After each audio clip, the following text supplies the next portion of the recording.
നമസ്കാരം. നമ്മുടെ ഇടയിൽ ഇപ്പോഴും ഒരുപാട് ആൾക്കാർക്ക് ഷെയർ മാർക്കറ്റും മ്യൂച്വൽ ഫണ്ടും തമ്മിലുള്ള പ്രധാനപ്പെട്ട വ്യത്യാസങ്ങൾ എന്തൊക്കെയാണ് എന്നുള്ള കാര്യങ്ങളിൽ ഇപ്പോഴും വലിയ ധാരണയില്ല എന്ന് പല ആൾക്കാരും പറയാറുണ്ട്. അപ്പോൾ അങ്ങനെയുള്ള ആൾക്കാർക്ക് വേണ്ടിയിട്ടാണ് ഈ ഒരു വീഡിയോ ക്രിയേറ്റ് ചെയ്യുന്നത്. ആദ്യമായിട്ട് എന്താണ് ഷെയർ മാർക്കറ്റ്, എന്താണ് മ്യൂച്വൽ ഫണ്ട് എന്ന് നമുക്ക് പറയാം. ഷെയർ മാർക്കറ്റ് എന്ന് പറയുമ്പോൾ ഒരു വ്യക്തി അയാളുടെ കയ്യിലുള്ള കാശ് കൊണ്ട് ഇന്ത്യൻ മാർക്കറ്റിലോ അല്ലെങ്കിൽ ഇൻ്റർനാഷണൽ മാർക്കറ്റിലോ ഉള്ള കമ്പനികളുടെ ഷെയറുകൾ വാങ്ങുന്ന ഒരു പ്രക്രിയയാണ് ശരിക്കും പറഞ്ഞാൽ ഷെയർ മാർക്കറ്റ് എന്ന് പറയുന്നത്. എപ്പോൾ വാങ്ങണം, ഏത് ഷെയർ വാങ്ങണം, എപ്പോൾ വിൽക്കണം എന്നുള്ള കാര്യങ്ങളൊക്കെ പൂർണ്ണമായ ഉത്തരവാദിത്തവും അധികാരവും തീരുമാനമെടുക്കാനുള്ള അധികാരവും ഈ പറയുന്ന വാങ്ങുന്ന വ്യക്തിയിൽ മാത്രമായിരിക്കും. അതാണ് ശരിക്കും പറഞ്ഞാൽ ഷെയർ മാർക്കറ്റ് എന്ന് പറയുന്നത്. നേരെ മറിച്ച് മ്യൂച്വൽ ഫണ്ട് എന്ന് പറയുമ്പോൾ നമ്മൾ കുറേ പേരുടെ കാശ് കൊണ്ട് കമ്പനികളിൽ ഇൻവെസ്റ്റ് ചെയ്തുകൊണ്ട് അതിൻ്റെ ലാഭം വേറെയൊരു വ്യക്തി നമുക്ക് ഉണ്ടാക്കി തരുന്ന പ്രക്രിയയാണ് മ്യൂച്വൽ ഫണ്ട് എന്ന് പറയുന്നത്. ഒരു എക്സാമ്പിളായിട്ട് നമ്മുടെ കാശ് ഒരു വ്യക്തിയുടെ കയ്യിൽ കൊടുത്തുകൊണ്ട് ഇന്ത്യയിലോ അല്ലെങ്കിൽ ഇൻ്റർനാഷണലി ഉള്ള പല കമ്പനികളിൽ ഒരേ സമയത്ത് കുറച്ച് പാർട്ടീഷനായിട്ട് അല്ലെങ്കിൽ കുറച്ച് പോർഷനായിട്ട് ഇൻവെസ്റ്റ് ചെയ്തുകൊണ്ട് ഒരു പോർട്ട്ഫോളിയോ ക്രിയേറ്റ് ചെയ്യുന്ന പ്രക്രിയയാണ് മ്യൂച്വൽ ഫണ്ട് എന്ന് പറയുന്നത്. ഇനി ആരാണിത് മാനേജ് ചെയ്യുക എന്ന് നമുക്ക് നോക്കാം. ആദ്യം നമ്മൾ ഷെയർ മാർക്കറ്റിൻ്റെ കാര്യം പറഞ്ഞാൽ നേരത്തെ പറഞ്ഞു അവനവൻ തന്നെയാണ് എല്ലാ തീരുമാനവും എടുക്കുന്നത്. മ്യൂച്വൽ ഫണ്ടിൻ്റെ കാര്യം പറയുകയാണെങ്കിൽ ഫണ്ട് കൊടുക്കൽ, ക്യാഷ് കൊടുക്കുന്ന അല്ലെങ്കിൽ ഇൻവെസ്റ്റ് ചെയ്യുന്ന ഒരു ഉത്തരവാദിത്തം മാത്രമേ ഇൻവെസ്റ്റർക്കുള്ളൂ. ബാക്കി മുഴുവൻ ഫണ്ട് മാനേജറാണ് അല്ലെങ്കിൽ ഇതിനെപ്പറ്റി വ്യക്തമായ ധാരണയുള്ള വ്യക്തികളാണ് ഇതിന് വേണ്ടിയിട്ട് ഇൻവെസ്റ്റ് ചെയ്യുന്നുണ്ടാവുക. ഇനി ഇതിൻ്റെ റിസ്ക് ലെവൽ എന്താണെന്ന് ചോദിച്ചാൽ ഷെയർ മാർക്കറ്റിൽ ഉറപ്പായിട്ടും പറയാൻ പറ്റും ഏറ്റവും ഹൈ റിസ്ക് ഉള്ള ഒരു കാര്യമാണ്. കാരണം നമ്മുടെ അറിവ്, നമുക്ക് കമ്പനികളോടുള്ള എന്താ പറയുക ഒരു ഭാവി നിർണ്ണയിക്കാനുള്ള നമ്മുടെ കാര്യങ്ങൾ, അതുപോലെ തന്നെ നമുക്കുള്ള സമയം, ഇതൊക്കെ ഈ പറയുന്ന ഷെയർ മാർക്കറ്റിൽ ബാധകമാകുന്നുണ്ടെങ്കിൽ മ്യൂച്വൽ ഫണ്ടിൽ റിസ്ക് കമ്പാരിറ്റീവ്ലി മോഡറേറ്റ്ലി ലോ ആയിട്ടുള്ള റിസ്ക്കാണ് കാണാറുള്ളത്. അതിൻ്റെ കാരണം പലതുണ്ട്.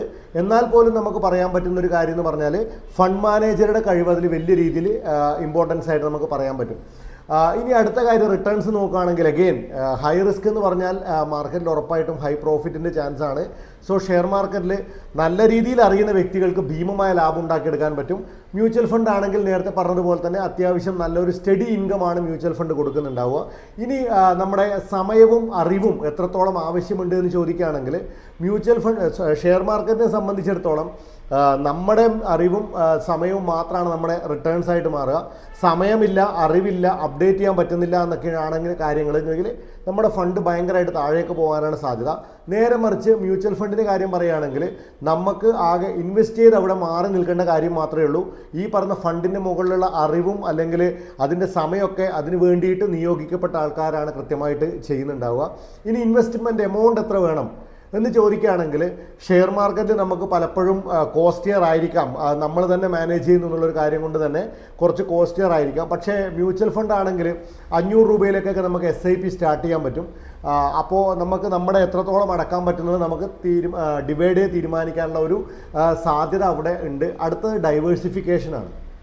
അതായത് പല ഘടകങ്ങളിൽ ഒരേ സമയത്ത് ഇൻവെസ്റ്റ് ചെയ്യുന്ന ഒരു ഗുണം ഉണ്ടാക്കുന്നത്. ഷെയർ മാർക്കറ്റ് ആണെങ്കിൽ ഈ പറയുന്ന ഡൈവേഴ്സിഫിക്കേഷൻ വളരെ കുറവായിരിക്കും. നമ്മൾ 1, 2, 3, 4 കമ്പനികളുടെ ഷെയർ ആയിരിക്കും ചിലപ്പോൾ വാങ്ങുന്നുണ്ടാവുക. നേരെ മറിച്ച് മ്യൂച്വൽ ഫണ്ട് ആണെങ്കിൽ അതൊരു കൂട്ടം കമ്പനികളുടെ എന്താ പറയുക ഒരു പൂളിംഗ് ആണ് ആക്ച്വലി നടക്കുന്നുണ്ടാവുക. സോ അതുകൊണ്ട് തന്നെ ഈ പറയുന്ന ഡൈവേഴ്സിഫിക്കേഷൻ ഏറ്റവും കൂടുതൽ നമുക്ക് മ്യൂച്വൽ ഫണ്ടിൽ കാണാൻ പറ്റുന്നുണ്ടാവും. ഇനി ഇത് ആർക്കാണ് ശരിക്കും പറഞ്ഞാൽ ഈ രണ്ട് പ്രൊഡക്റ്റും ഡിസൈൻ ചെയ്തിട്ടുള്ളതെന്ന് ചോദിച്ചാൽ നല്ല രീതിയിൽ മാർക്കറ്റ് അറിവുള്ള, നല്ല രീതിയിൽ സമയം സ്പെൻഡ് ചെയ്യാൻ പറ്റുന്ന, നല്ല രീതിയിൽ പഠിക്കാൻ തയ്യാറായിട്ടുള്ള, നല്ല രീതിയിൽ ഇതിനു വേണ്ടിയിട്ട് അപ്ഡേറ്റ് ചെയ്യാൻ തയ്യാറായിട്ടുള്ള ആൾക്കാർക്ക് വേണ്ടിയിട്ടാണ് ഷെയർ മാർക്കറ്റ് ഉള്ളതെങ്കിൽ സമയമില്ലാത്ത അല്ലെങ്കിൽ ഇതിനെപ്പറ്റി വലിയ ധാരണയില്ലാത്ത എന്നാൽ ഇൻവെസ്റ്റ് ചെയ്യാൻ താല്പര്യമുള്ള ഇന്ത്യൻ മാർക്കറ്റിൽ ഉണ്ടാവുന്ന കമ്പനികളുടെ ലാഭം തനിക്ക് കൂടി കിട്ടണമെന്ന് ആഗ്രഹിക്കുന്ന വ്യക്തികൾക്ക് വേണ്ടിയിട്ടാണ് മ്യൂച്വൽ ഫണ്ട് ഡിസൈൻ ചെയ്തിട്ടുള്ളത്. സോ നിങ്ങൾക്കിതിൽ ഏതാണ് താല്പര്യമെന്ന് നോക്കുക, നിങ്ങൾക്ക് ഏതാണ് പറ്റുന്നത് നോക്കുക, അതിനുശേഷം മാത്രം ഇൻവെസ്റ്റ് ചെയ്യുന്ന തീരുമാനം എടുക്കുക.